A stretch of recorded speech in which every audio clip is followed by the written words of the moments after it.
Mga signs na mataas ang iyong creatinine. Ito ang mga signs na mataas na ang iyong creatinine level. 1. Pagduduwal.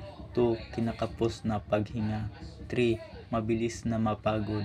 4. Nagkakaroon ka ng muscle cramp or pulikat. 5. Pagkalito. 6. Nagkaroon ka ng pamamaga or inflammation. 7.